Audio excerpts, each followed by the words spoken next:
the Clarion Alley Co-director. co-director. Sorry. You just cannot one. Go ahead. And he's the other co-director. Go ahead. All right. Good morning. We're live in San Francisco from Bird and Beckett Books and Records in Glen Park. My name is Denise Sullivan, and we're here with our San Francisco Live Talk series. This morning's guest is Megan Wilson. Welcome. Artist and co-director of the Clarion Alley Mural Project, among so many projects that we're going to get into talking about this morning. Hi. Hi.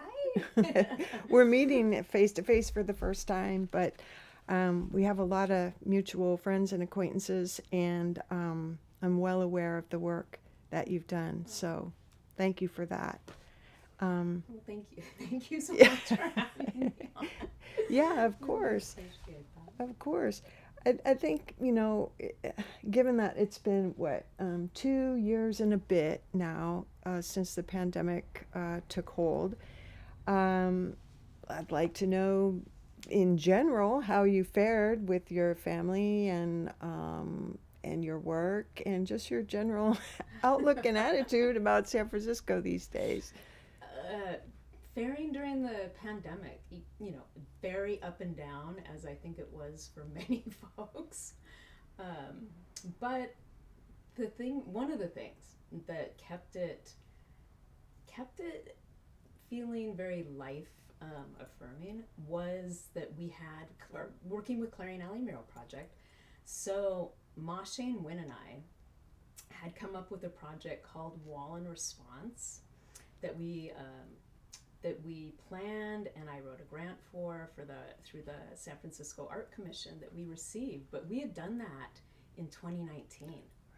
And our plan for that was, it's a project that involves 16 poets responding to 4 walls on Clarion Alley that we had planned to do 4 events on the alley throughout 2020. And of course, COVID. So, because we did receive the funding, and so that didn't happen. So it was, boom, we have to rethink this. And we ended up hiring a young woman, Mahima Kotian, who was a student of Ma's at the Academy of Art, to do videos. And then Evan Karp, who is, an amazing producer, literary icon, and sound person, to do the sound. And we ended up videotaping the poets on the alley, and then having live events. We partnered with Booksmith, who Evan works with, and did live events of Wall and Response throughout the year.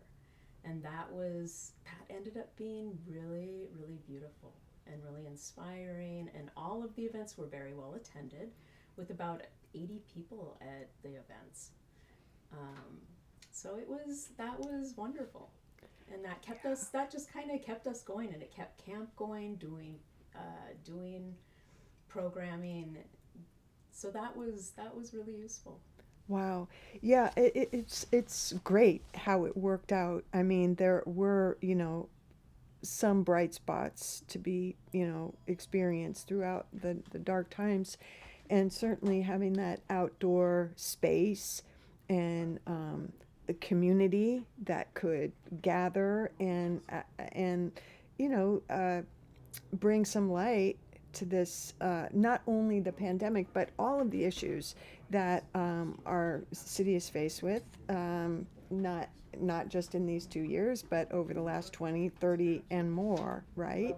So let's talk a little bit about that. I want to get back to Wall and Response and the specifics, but the genesis of the Clarion Alley Mural Project and the types of projects and murals that line the alley space, and this added component of course, the poetry and the sound and the video, and that's not how you started. Not with that project. It's not what we were thinking. Yeah, if you have to go back to when you got to San Francisco and perhaps the street art scene, and take me through that walk, if you will, or Sure. whatever makes sense to you. Sure. So my trajectory here was that I was living in Boston before I had moved here to go to the San Francisco Art Institute. And I was in Boston. I had done my undergraduate work at the University of Oregon. And then after that, right after I graduated, I had saved up all through college and to take a trip. Spent 6 months traveling, 3 months through Mexico, driving through Mexico down to Guatemala. Then with my partner at the time, that, 3 months together. After that, 1 week that we drove back to Eugene, Oregon, and then I flew back a week later to Guatemala, Antigua, Guatemala, and then spent 3 months in Guatemala, in El Salvador, in Nicaragua, and Honduras, and studying the language. I was enrolled at a Spanish class at the Maya Academy. So I fell in love while I was there, and that ended up taking me out to the Boston, Cambridge area. And I worked at a suicide prevention agency, and while I was there, realized didn't really love Boston that much. And I'll apply to art schools, apply to MFA programs. I did my undergraduate in printmaking, so I received a BFA from the University of Oregon. And I ended up getting into CCA and the San Francisco Art Institute, and made a visit out, and I decided, I think it's the San Francisco Art Institute. So I accepted that and came out here for that and got involved. And while I was at the Samaritans, what I was doing for them, initially I was an executive assistant, but then ended up as their development director, because their development director left. And they put me in as the interim. So I learned how to do the skill of doing development and grant writing. I just want to stop you because it's just kind of incredible, really, that you had this relationship with Central America and printmaking, and then the nonprofit world. It's like this person was made for San Francisco. Why had that not been on your radar? It was just sort of like fortuitous, right? At that time and place that you were just almost dropped down. That's what it sounds like to me. It was, and while I was at the University of Oregon, I was doing organizing. It was during the Gulf War in '91. So I and a group of women started an organization called Women for Peace, that was about bringing women together to talk about and to do projects around what was happening at the time. So that also informed me and got me into organizing. Yeah. Yeah. Wow. Okay. So when you got here, what were the issues on the table in terms of dealing with? Well, I don't know. I was going to say the art establishment, but the art community, and whatever issues that were close to your heart, women's issues or, anti-war, etc. How did you find your place in your community when you arrived at the Art Institute? Slowly, but I did end up meeting one of my still best friends, Amy Burke, and Carolyn Castano, also one of my best friends. And the three of us, we really connected. And they were both very involved with Southern Exposure Gallery.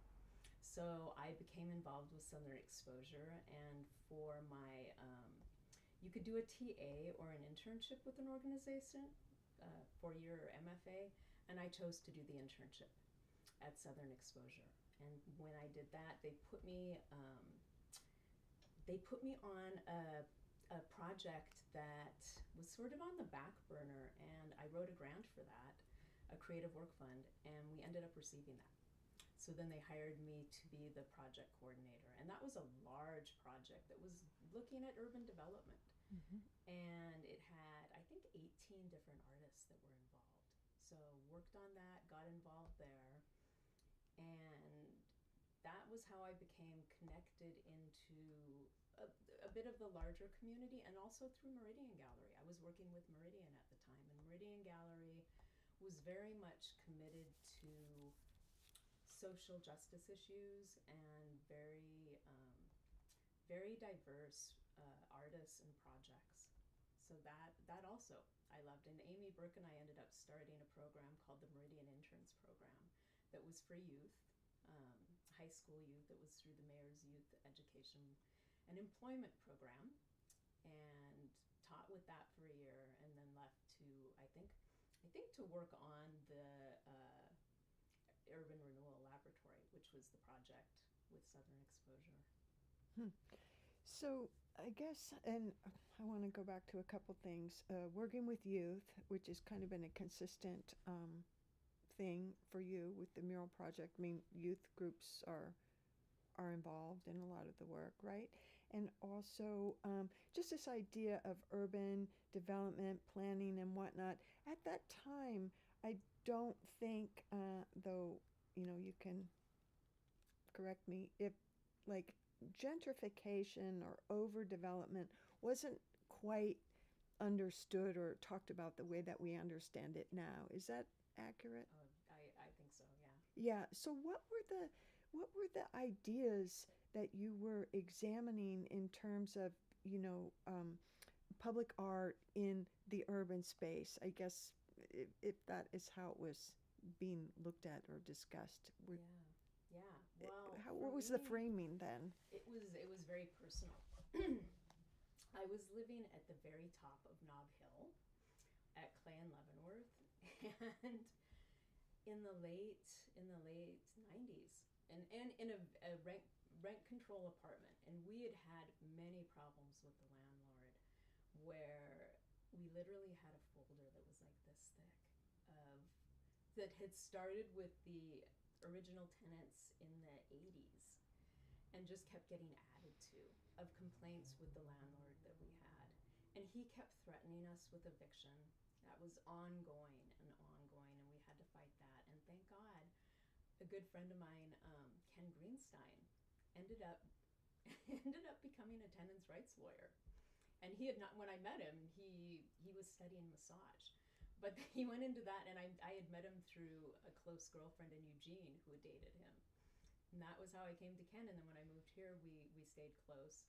So Ken ended up representing us, and but at that time I was noticing so many people more people, I mean, it's nothing compared to now, but people who were on the streets and on church, they were sleeping on the church steps, different churches around my place on Nob Hill. And when I would walk to Southern Exposure for work, I would just walk, and I would go through the Tenderloin and then through South the Market to get down to the Mission, and I just kept noticing more and more, and it just ached seeing that. So I started with a project, the Home Sign Project, where at that time I was painting, I became close with the corner store that was directly across the street from where we lived, and the Omran family, who is still like family to me. It's a Palestinian family, and they are, really great, very supportive. I did all of the murals inside the store. And I did it in an Art Nouveau pattern, and while I was working on that and thinking about all these things that were going on, I thought, well, what if I started painting these home signs with a kind of an Art Nouveau-ish style? It started as more Art Nouveau-ish and sort of devolved, but with a flower in the H. And then what if I started giving those out as a sign of solidarity to people who were in danger of being evicted, people who were living on the streets, anybody who was being impacted by the gentrification. So I painted 250 signs that were like that and gave them out and to all of those different communities, but mostly focused on the Mission. So around 2000, you would see along Valencia corridor and around 16th Street. The signs in the windows, and that was what that was about. And then Lisa Swenson and I ended up doing a project called Art Strikes Back, where we organized 70 different artists. We put out a call. It was sort of working in opposition to the tech money that had been coming in. You know, the gentrification really was a result of the tech money that had come in the dot-com boom.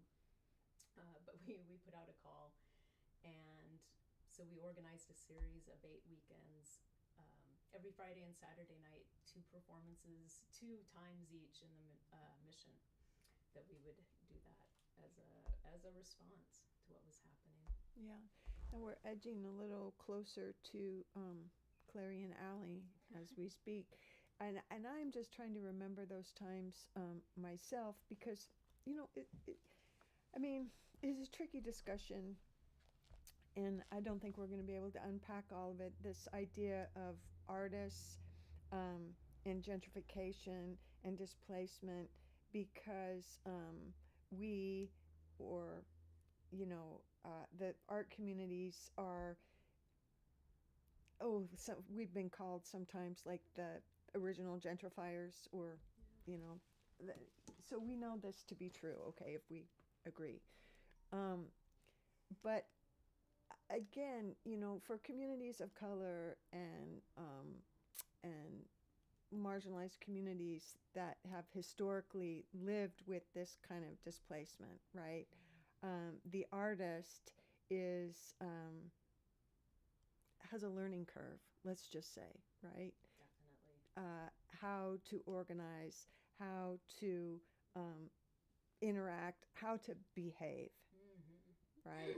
Most definitely. So I'm just thinking of that time on Valencia, which wasn't even like, it seemed like, the good old days, 2000, right? We didn't even know what was coming. And yet there was an established community there of artists and people who had lived there for generations, largely Central American and from Mexico, and other ethnicities through the decades, which had evolved and turned over and shifted. But artists and young people living kind of close to the edge were suddenly now on the list for displacement. Yes. Okay, so take it from there, if you will. The signs in the windows, and not all the storefronts were occupied, or well, God, and it was the only businesses and organizations that the signs went in the windows were ones who were primarily small businesses, small family-run immigrant businesses, people of color. So that was where most of those signs went. But yeah, it was a learning curve. And during that time, during Art Strikes Back, a lot of that stuff came up. Los Hybrids, John Loda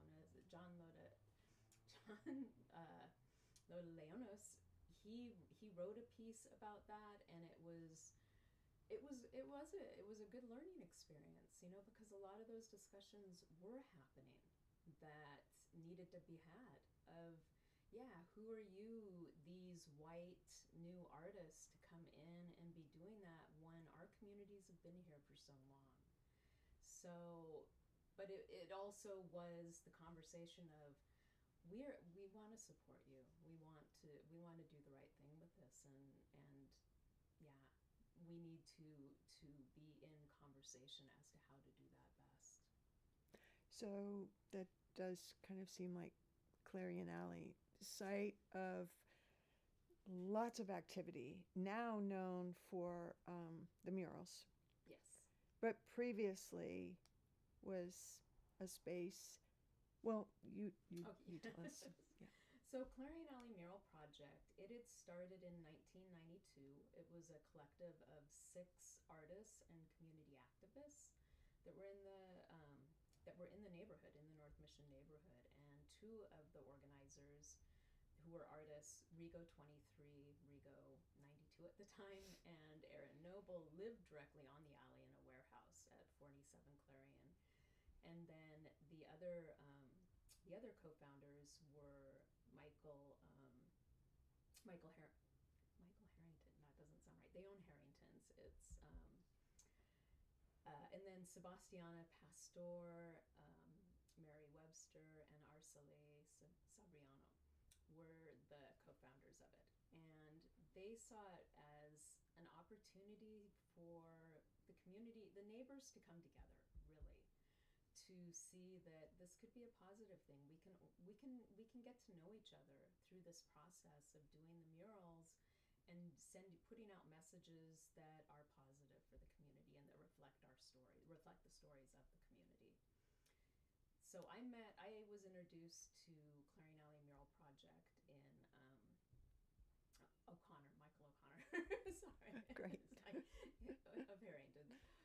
And Fiona O'Connor, his sister, documented the early days of camp.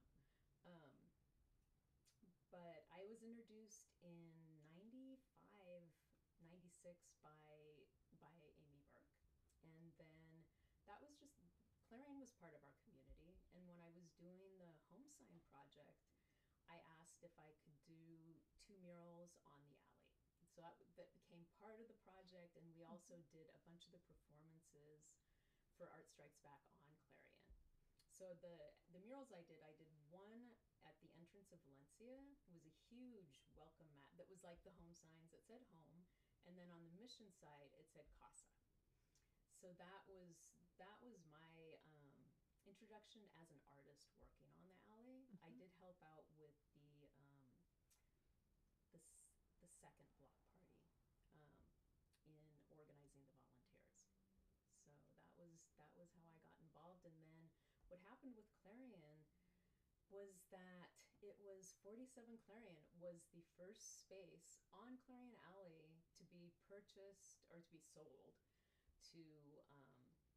to developers, and was then the Aaron Noble, Marisa Hernandez were evicted. And Aaron ended up deciding to move to LA, and Marisa moved to New York.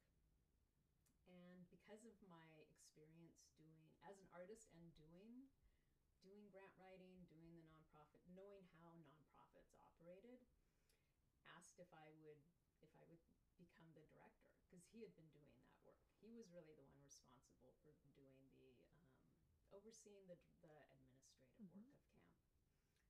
And I very nervously said yes, because I saw it as a great opportunity to, like, wow, this is a public space that is respected and has that kind of power to put out this messaging and be that opportunity to do this social, political art and organizing.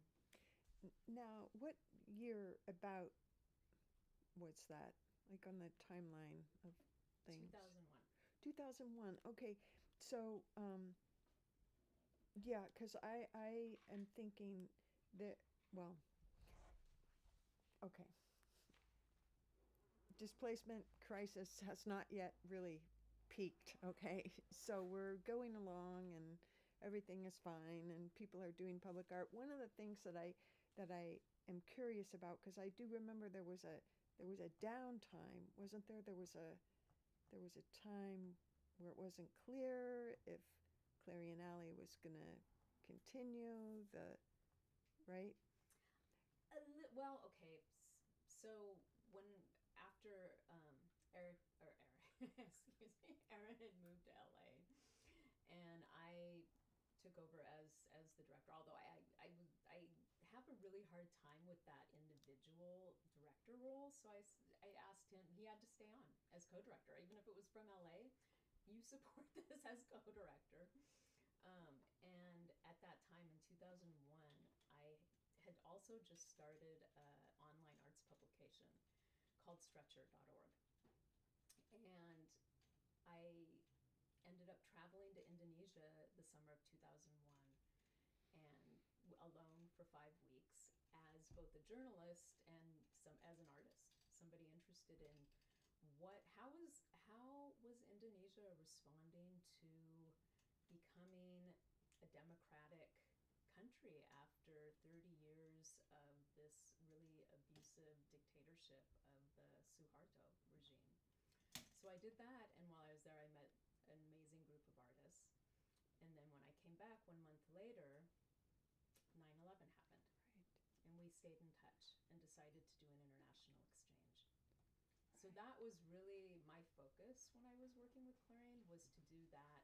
Sama Sama Together is what it was called. And we did a full exchange of taking 6 artists over to Indonesia, and then the collective I had met, Apotik Komik, came to San Francisco. So we did that, and then after that took up a lot. It took 2 years of raising the funds, and during that time there were new murals happening. Right. And that was an intense project. So like 2005, after that was when I decided I'm going to take a break. I need a break from this because it was just so intense. Okay. So a group of younger artists took over. Okay. Yeah. Understood. And that's still, I think I must be thinking of another interim period where, I don't know if it has to do with the city and the funding and the different people at the different institutions that grant, funds for public art projects. But I am just curious in that realm, how have you found working with authorities, so to speak, when it comes to making art, public art, and all the way through to the performance part where, when we're talking about microphones and live events on the street, it's a tangled web, and we know that San Francisco is particularly tangled when it comes to this stuff. So what has that process been like? And you can tell me about some stops and starts, and maybe that one that I'm thinking of will come to mind. That's so heavy. You got to hold that thought for a second. I mean, that's a lot to think about. Mics and live stuff and getting enough sound and things like that. So anyway, let me do something here. For some reason, that's just not doing the job. So we're just going to do this. Fortunately, we don't have to go through the tangled web of the permitting process and the the bureaucracies of the city of San Francisco. No, that's just, yeah. I think that's probably going to be much better. Okay. So give me a sec to get to the other end of the room, and then think about that answer. Yeah. Well, I mean, we don't have to get into the fine print, but Like the weeds. yeah, no. But I think. Okay, go ahead. All right. Okay. So, you might have thought that about the time when Aaron was leaving, because that was the original group, that it wasn't going to continue. And there were quite, it was, I actually wrote a piece because I also was an art writer. I am an art writer. So I think I even covered that at one point before I was asked to be. So that might be what you're thinking about, because I did cover that, oh my gosh, even Clarion Alley Mural Project is in danger, along with a bunch of other organizations, some that did go under. Yeah. I guess maybe just thinking about that maybe could have given us some clues. Hindsight, now we can see the writing on the wall. Oh, that's a terrible pun, playing right on words when it comes to your work. But yeah, these were clues maybe that something worse was coming as you saw supportive organizations go under. Mm-hmm. Yeah, well, we all did. We did watch that. And so many people were evicted. We lost a lot of people during that time in the Mission District, and this is primarily. The early 2000s. That was that first. Well, late 90s to early 2000s was the height of, the height of the Ellis evictions during that wave. So that was really worrying, and we felt it. We really felt it. Then, then there was somewhat of a lull where we thought, it was like the dot-com crash, the dot-com bust. We thought, yay, we've won. Right. Obviously, we had not. So, so then we saw, the technology shifting, and one of the main or most impactful new developments was the iPhone, was our phones with cameras, our smartphones. Mm-hmm. That was 2007, and that was the beginning of another huge shift. And so I spent from 2005 through 2010 working on just very personal work and doing that. And so mostly gallery exhibitions. I wasn't really doing public art at that time. And then in 2010, when Mission Muralismo, I don't know if you're familiar with that book, but that book that Anise Jacoby was the editor on finally came out. And that was a book that had started in, I think, 2001, 2002. So that finally was published, came out, and Anise had organized a bunch of events at the De Young Museum. And I was invited to present Sama Sama together at the Indonesian exchange with San Francisco artists. At that, Jet was there, and he was also presenting, Jet Martinez. And Jet Martinez was one of the artists who had then taken on the role of organizing camp after Aaron and I left. And Jet was there, and he's like, Megan, hey. And he was starting to really struggle. There were some taggers that were relentless, one in particular. And it was just more and more of a challenge. And he had moved to Oakland, and he was starting a family with Kelly Ording, who was also helping to run camp. And they were doing a lot of the lion's share of the work. In a lot of artists, they get involved through the block party, the annual block party. And that's great. It's really wonderful. And we love that we have that support. But then throughout the rest of the year, it's being on top of curating and doing all of the mural maintenance. And that was where it was falling on Jet. So he was needing to start thinking about it now. And so we saw each other there, and he said, hey, what do you think about maybe coming back to Clarion? It would be great if you could come back maybe. We're needing some help. And Kuba, who well-known graffiti artist, legend in the Bay Area from Baltimore, he had been working with Kuba. But Kuba also, he didn't necessarily have the capacity to handle all of it either. So Jet and I got together, went over to his house one evening to just talk about it. And I said, you know what? I would love to do this, but you need to stay on as co-director. And Kuba, we could all work together on this. So that was when I came back at the end of 2010. Right. Okay. So this is like the well, I mean, it's more than 10 years ago now, but it's kind of the contemporary era that we're speaking to. So as things continued to change, and not necessarily for the better, things got more and more difficult for people living and working and creating in the Mission District. And we had the displacement crisis on our hands, and I would say, and again, correct me on the timeline, but I think it's 2014 where things really peak, and there needs to be some kind of artist response to what's happening. Is that correct? I think that is maybe peaking. Yeah, I would say 2010 was a big shift in San Francisco.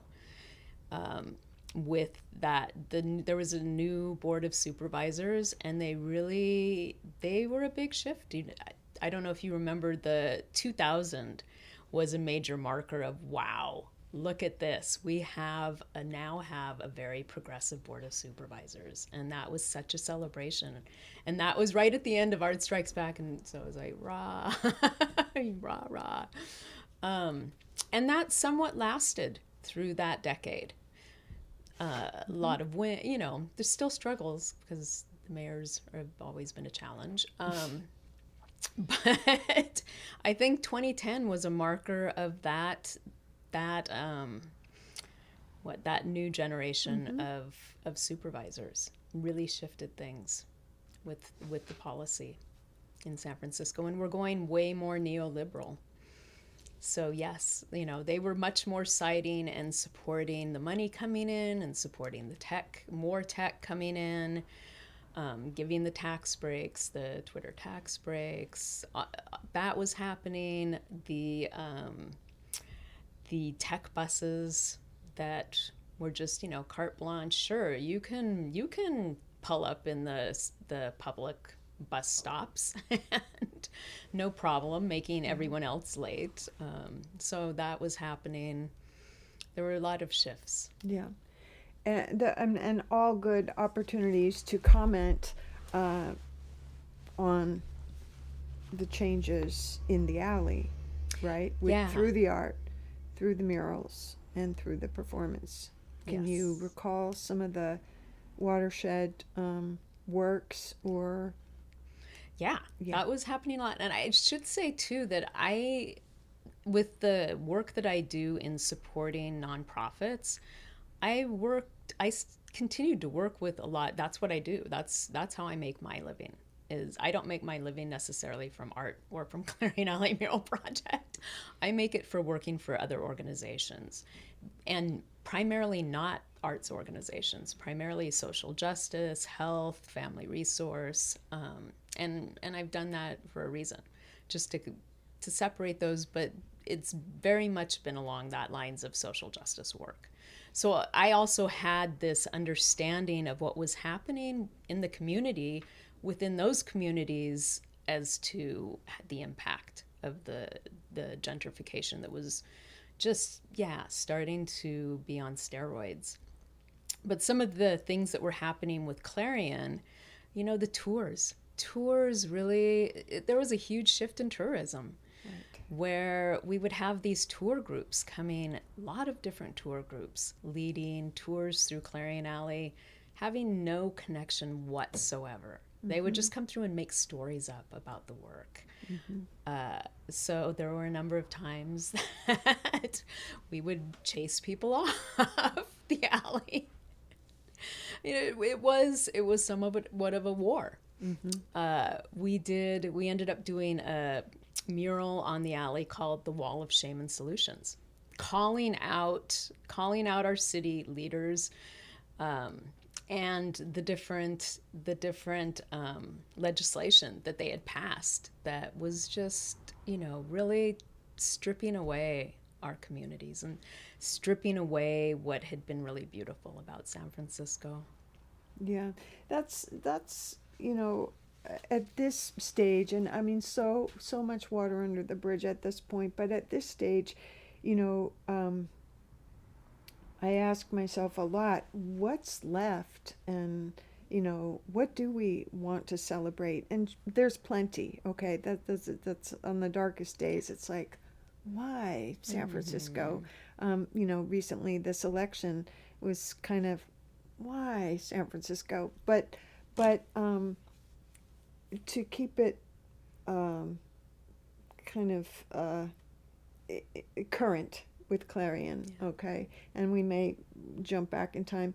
I'd like to know what happened with Wall and Response in terms of, it seems like we've had several shifts, and the pandemic obviously a big shift, but you were out there, and people and tourists still were coming, and locals still were dropping by, and you had some safety net, so to speak, because you had been funded prior to the pandemic. So work has continued, artists still paint, issues are still on the table. And tell me what happened with Wall and Response. With Wall, well, I should say, just as a precursor to that, was starting around 2011, 2012, we really made the decision to focus our work more on covering social justice issues and addressing the gentrification or hyper-gentrification that was happening. So most, and reaching out to community-based organizations that we wanted to work with and that were important to work with, that address the needs of the communities that we work with, which include unhoused communities. And my co-director, Christopher Staton, who's my co-director with Clarion, I should mention, who's in the audience, is Christopher Staton. And we work a lot with unhoused communities and organizations that work with unhoused communities. So Coalition on Homelessness, the Gubbio Project, Hospitality House, Western Regional Advocacy Project, WRAP. So that's really important to us, is doing work that highlights and tells the stories of communities that that are often overlooked and silenced. So that became our priority. Excuse me. So a lot of the murals ended up addressing that, and then larger global issues as well. So that was where we started as a base for that. And also, and with that came a sort of growing reputation on the worldwide street art scene, so to speak. And people would come to see the alley and the works in it, correct? Yeah, I think so. I think we have become known as that space that does social political messaging, and which is great. Yeah. We accomplished what we'd set out to do with that. Yeah. Yeah. So sort of a meeting spot and point in the mission where you could kind of take the control, so to speak, back over, okay, whose art and what are we saying here? And maybe we could start here, and then this will lead you to, to get involved in what's happening, and to have an understanding and be concerned and know that this isn't just pretty San Francisco. And a lot of the murals that I do, like Tax the Rich, Capitalism is Over, if you want it, Stop the Corporatocracy. I use the strategy of, these big, beautiful pop flowers, and then with the messages literally of Tax the Rich or Capitalism is Over, just for that, having that point of entry, because people also, they love the flowers. So they're attracted to that imagery, and then it's like, oh, wait a minute, wow, that's interesting. What is that? Mm-hmm. So personally, I started, and that was my only interest in doing that kind of public art, right, to have that messaging. Right. Okay, so I interrupted you when you were leading up to the environment for, how Wall and Response got. Yeah. So with Wall and Response, it co-curated by myself and Ma Shane Wynn. And so I selected 4 murals that were really great examples of artists working in community with larger organizing forces. So I had selected the Justice for Luis Gongora Pat, which was in collaboration with the Justice for Luis, luisorganization.org. And the mural was created by Marina Perez Wong and Elaine Chu. And that was addressing, Luis Gongora Pat was a man from the Yucatan who had been murdered by the police a block away on Shotwell Street. I mean, just like execution style. So that was what that mural was about. And then what we want, that was a mural that the design had been done by Emery Douglas, and then painted by actually Emery, David Petrelli, Kuba, and Mace. And it was an original Black Panther design, and it was from the what we want, the Black Panther 10 demands. And, we want justice, we want food, we want We want housings. Excuse me. So there was that, and then the mural Affordable Housing, Vivienda Asequible, which was done by the SF Print Collective in collaboration with the Western Regional Advocacy Project, bringing attention to housing and just the need, also the police state. So that mural, and then the Arab Liberation mural, which was a collaboration between art forces and working with the Arab Resource and Organizing Center and Arab Youth Organizing. And that was calling attention to the will of Palestine, Palestinians, and the larger Arab world, but a lot of it was around the Palestinian cause. Mm-hmm. And tell me a little bit specifically about the poets, because we're interested in poets here at the bookstore. So the poets that were chosen to collaborate with the artists, and I suppose Ma selected the poets.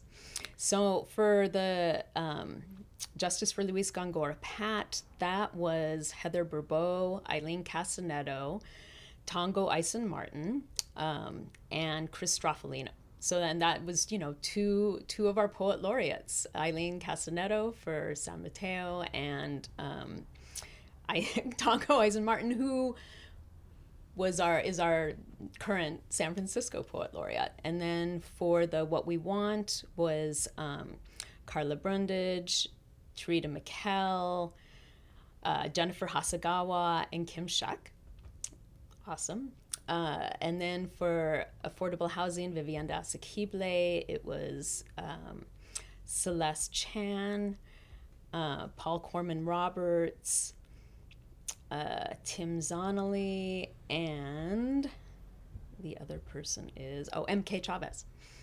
Then for the Arab Liberation mural, the poets were Jason Bayani, Yusuf Alawi, Jason Bayani, Jenny Lim, and Michael Moore.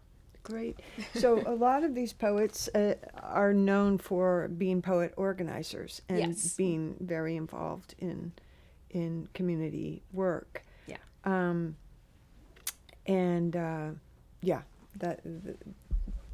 We just want to say,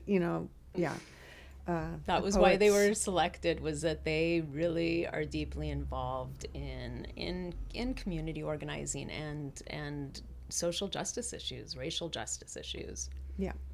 So how did the mural project come to the attention of the library and the exhibit that was planned to open was it in May? It was planned to open March 12th. Oh, March. Yeah. Boy, time is going by.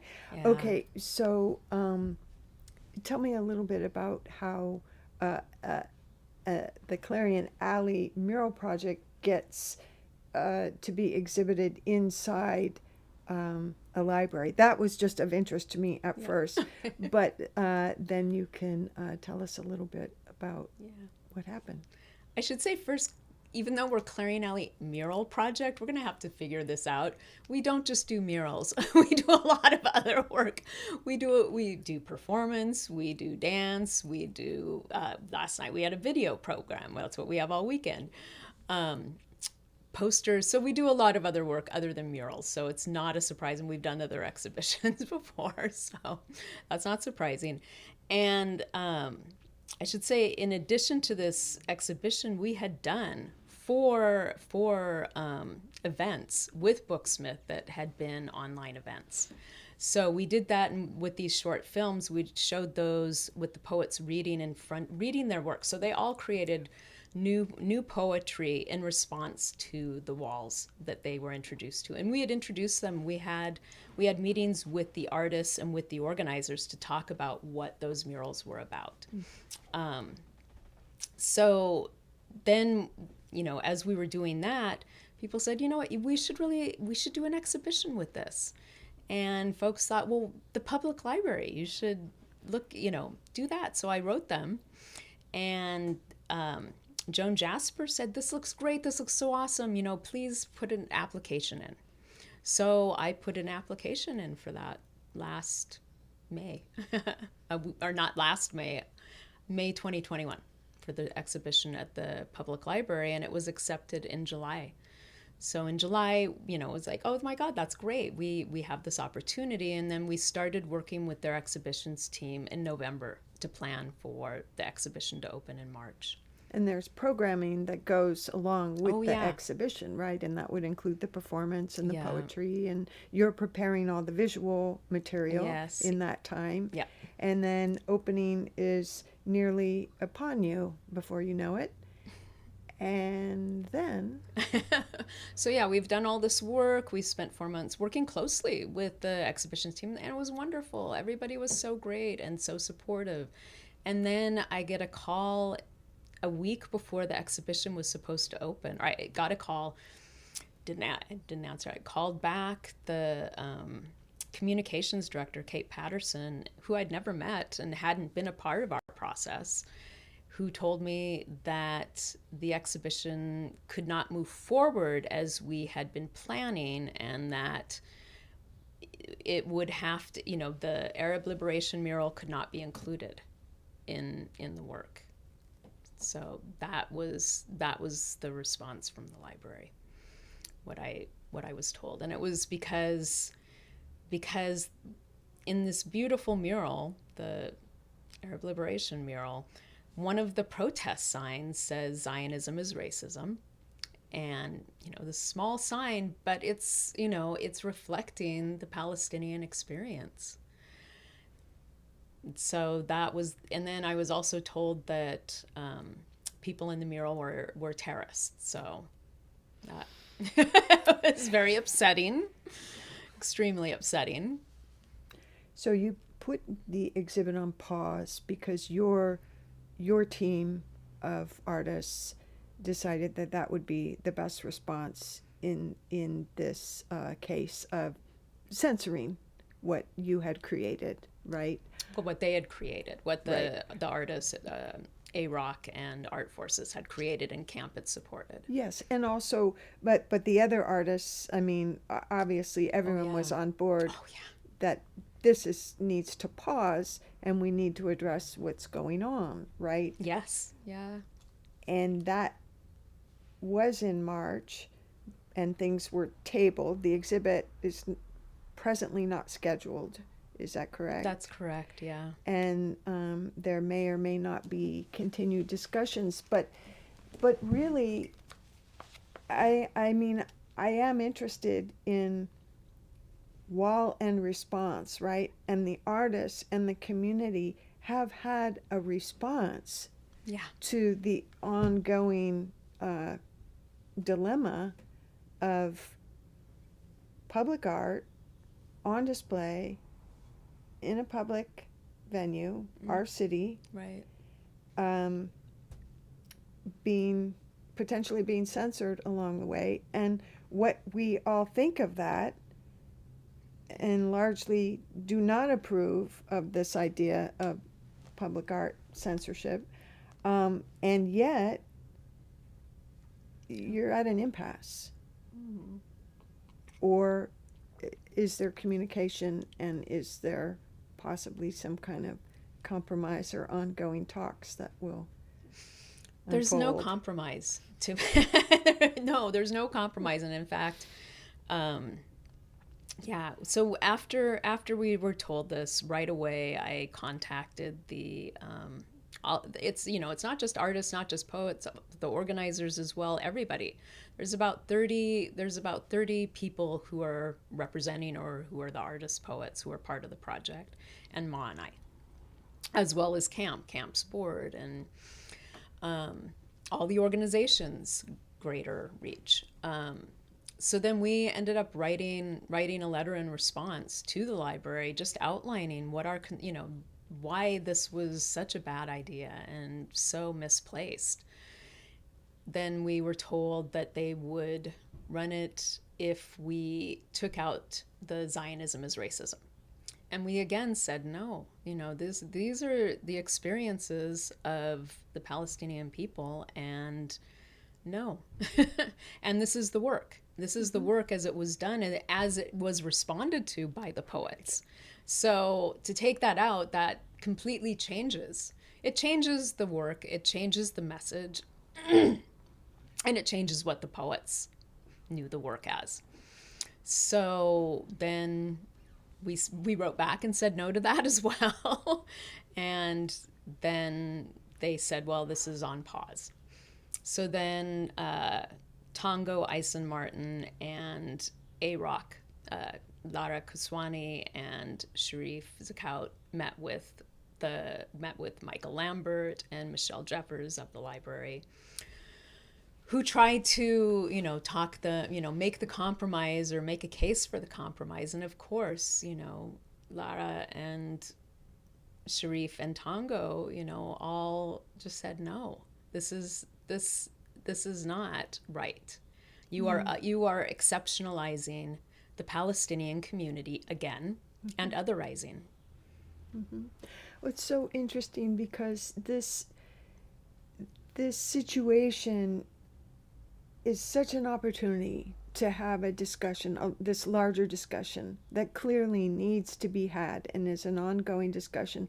But if people in these positions of authority to greenlight or not these projects are so intractable that they cannot be educated by folks who have the information and the arguments that are very clear about why this should go forward in the public interest, right? But the deciders, so to speak, are intractable. I mean, it also speaks to the larger dilemma of our city and our society, right? And it's just so illustrative of all of it. It's hard to feel hopeful that this will be resolved. But I have every hope that it is. And of course, people can see the work on Clarion Alley. They can see the work. It's archived. The performance, the poems are archived. And they just will probably not be seen in this public.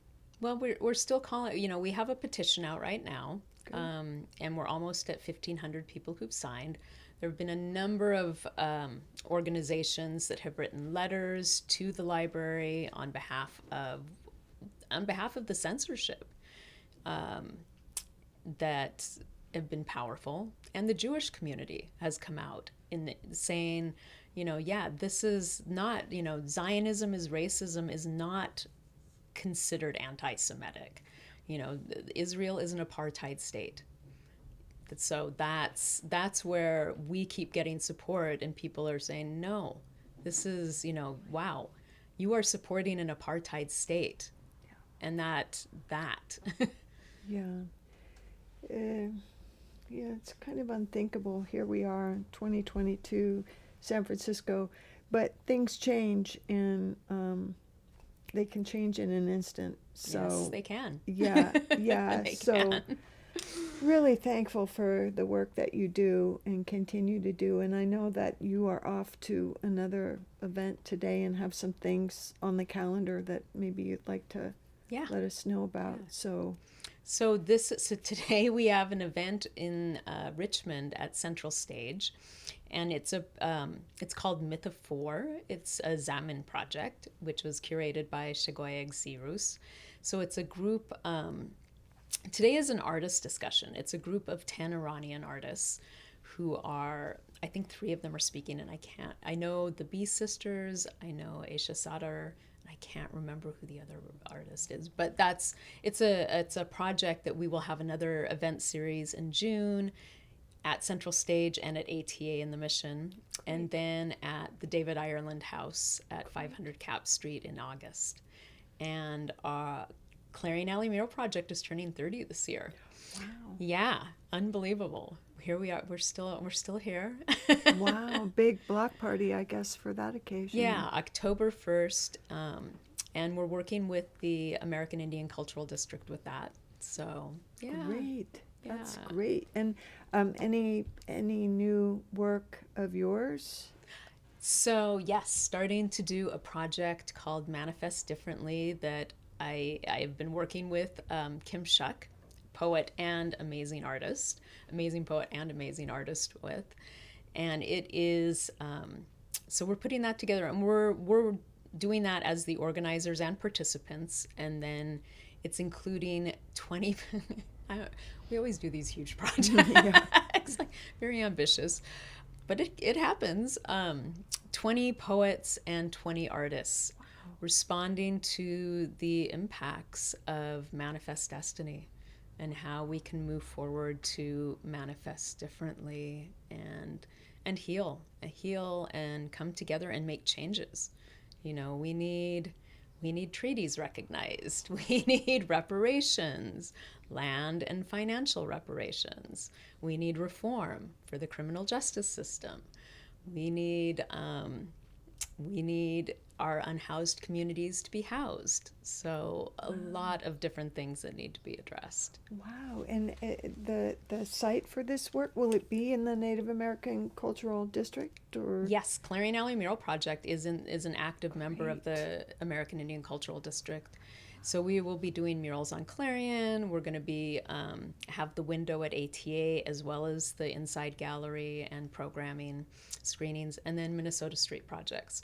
So 3 very different, or not very, but different venues that can reach different audiences and a large audience space. Wow. Well, this is really exciting, and I'm happy to be hearing about this, because I wasn't aware of that collaborative project. And Kim Shuck, former poet laureate, and friend of this bookstore, is involved, and together. Wow, that's the kind of regeneration of the mission that we're talking about. So, yay! Absolutely. Thank you. Megan Wilson, thanks for being with us today, and thanks for all the work you do. Thank you so much, Denise. Yeah, and we'll be back again next month. Guest to be announced. Thank you, Eric. Thank you, Burden Beckett. Thanks again, thank you, Megan. Burden Beckett. We'll mention Kim will be here tonight at 8 o'clock. And Kim is here my tonight. gosh. Kim Shuck Yay. with Poets at 8 o'clock. She's here every month with some special programming, and Twice a month live stream. It's a Zoom thing. twice a month There you live go. stream. It's a Zoom thing. Thank you guys so much. Thank you. Thanks. Megan, thank you. Thanks, Eric.